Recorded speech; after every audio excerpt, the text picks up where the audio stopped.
Hello mga boss, magandang tanghali mga boss. Ito mga boss,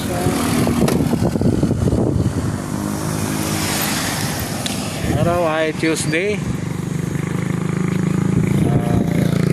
June 23, tama mga boss.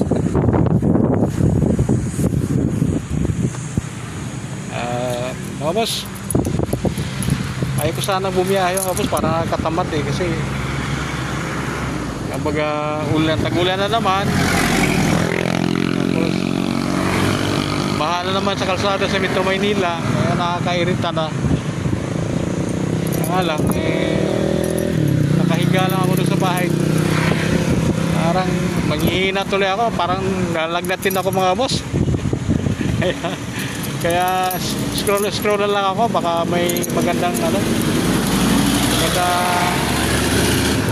shipping fee. Kaya habang nag-scroll may malapit na pick up, ginawa ko na lang mga boss. Malapit na sa amin din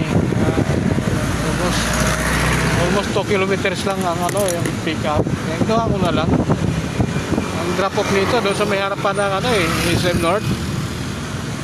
Mga boss, sa halagang 253 mga boss. Ito lang documents lang to. Documents mga boss, 253. Nga lang, dati kasi mga boss, pag nag-pick up ako doon, kasi kabisakado ko na yun nasa 300 to 320. Taka lang ako, bigla na lang siya nagiging 253. So ang laki na nawala, 50 pesos mahigit.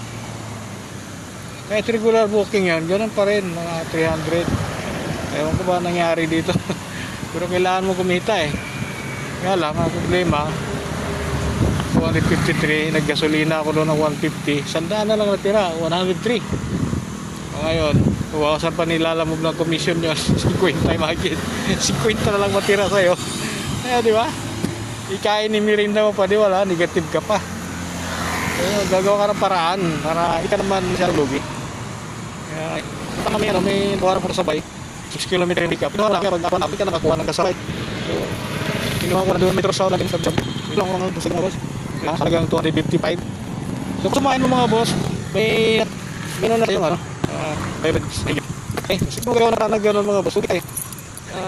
Di ako kumukuha ng priority, kasi priority wala ka naman kong kasabay. Kaya rin lang, habang ako regular para test ako ngayon lang siya paraan kaya dumating ang sitwasyon ganun na